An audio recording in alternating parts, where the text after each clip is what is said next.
उपचुनाव को लेकर क्या लगता है कि उपचुनाव में आजम खान साहब किसे उतारते हैं ये देखना है, लेकिन अभी कोई भी पार्टी अपने प्रत्याशी को सिर्फ इसलिए क्लियर नहीं कर रही है कि ये देखना कि समाजवादी पार्टी से कौन नेता उतर के आता है। अगर समाजवादी पार्टी से आजम खान के परिवार से कोई सदस्य अगर आता है तब स्थिति क्या होगी रामपुर की? क्योंकि मैं इसलिए ये सवाल पूछ रहा हूँ क्योंकि अधिकतर लोगों का ये भी मानना है रामपुर की जनता का कि कहीं ना कहीं आजम के परिवारवाद से भी लोग नाराज हैं। इसकी कितनी सच्चाई है? चंद लोग हैं अपने घर में नाराज होते हैं लोग, अपने खुद के घर में सगे भाई बहनों से नाराज होते हैं लोग।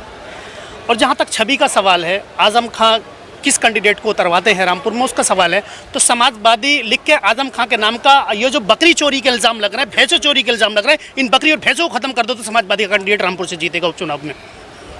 इतनी मजबूती के साथ आप ये बात कह रहे हैं? कह रहा हूँ मजबूती से।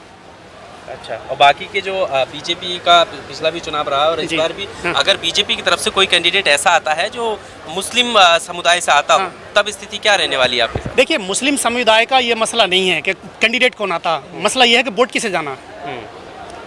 आज जास्ती किसके साथ हो रही है? कहना चाह रहे हैं कि रामपुर की जनता जो वोट देती है वो समाजवादी को देती है। वो समाजवादी को देती है या वो आजम खान की छवि को देती है? आजम खान से समाजवादी और समाजवादी से आजम खान है रामपुर में। अच्छा ठीक है, आपने ये सवाल किया। कुछ युवा मुझे मिले थे, आजमगढ़ के थे, और आजमगढ़ से भी पुराना जो है नाता समाजवादी पार्टी का रहा है, एक तरीके से कहा जा सकता है।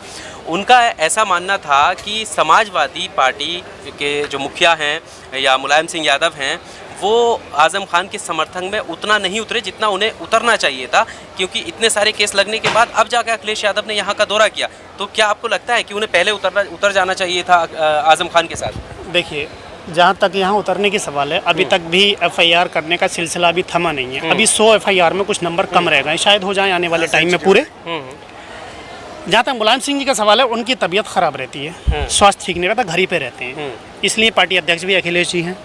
वो आने में भी उनको पूरा हफ्ता घुमा दिया, बिना प्रशासन की परमिशन के थोड़ी आ सकते हैं। प्रशासन परमिशन देगा तो आएंगे, कहाँ आने दिया? आज वो आए जो कर सकते थे, आश्वासन दिया उन्होंने, लेकिन वो भी आए और हमदर्दी पूछी, और क्या कर सकते हैं बेचारे, हाथ में क्या है? इससे पहले अखिलेश यादव बाद में आए हैं और मुलायम सिंह यादव के साथ पहले से आजम खान ने पार्टी के लिए काम किया है। तो आप उससे सहमत हैं कि मुलायम सिंह यादव एक प्रेस नोट जारी करें और समर्थन दे दें, वो काफ़ी है आजम खान के लिए या इतने बड़े नेता के लिए? देखिए, जो नेशनल लेवल का नेता है, इतना बड़ा नेता है, प्रेस नोट तो दूर की बात है, उसका जुबान से कहना ही काफ़ी है। मतलब सहमत हैं आप उससे? ऐसा नहीं है कि अखिलेश यादव पल्ला झाड़ रहे हो आजम खान से? नहीं, अखिलेश यादव पल्ला आजम खान से क्यों झाड़ेंगे? वजह क्या है झाड़ने की? तो ये आरोप सही नहीं है ना जी। आप बताइए माहौल के बारे में। रामपुर के चुनाव आने वाला है, क्या लगता है आपको, स्थिति क्या हो सकती है? स्थिति समाजवादी की अच्छी है, सिचुएशन अच्छी है। अच्छा, हाँ। बीएसपी, कांग्रेस, बाकी के जो दल हैं? रामपुर समाजवादी का चुनाव रहा है शुरू से। अच्छा, शुरू से ही रहा है। इन आरोपों से उपचुनाव में कोई असर नहीं पड़ेगा और अच्छा असर पड़ेगा इन आरोपों से।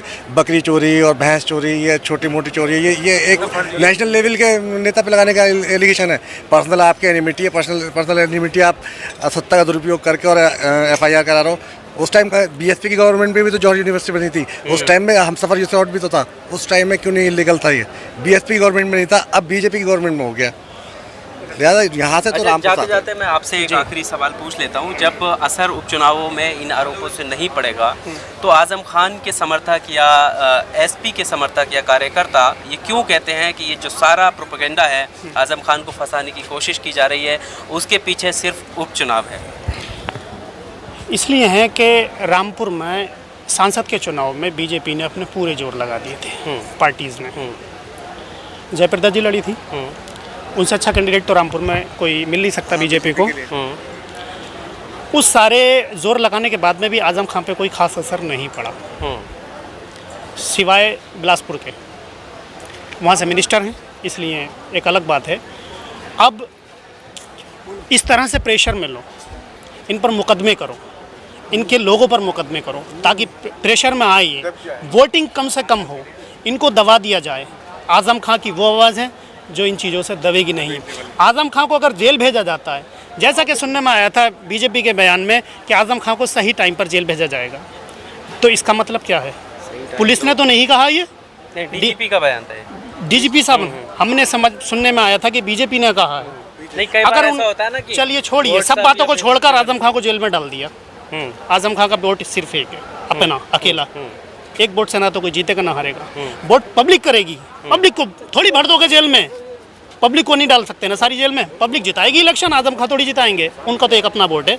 आजम खां की जो आवाज़, जो रामपुर के लिए विकास के काम किए हैं उन्होंने, बता दे मुझे कोई आज तक किसी ने किए हों तो कहीं पूरे उत्तर प्रदेश के अंदर एक मिनिस्टर दिखाते हालांकि जो आजम खां की तरह रामपुर में जितने काम उन्होंने किए हैं। सड़कें चमक रही है, मशीनों से सड़कें साफ़ हो रही हैं यहाँ पर, लाइट्स इतनी हैं, जब से भाजपा की सरकार आई है लाइट घंटों घंटों गायब रहती है शहर में।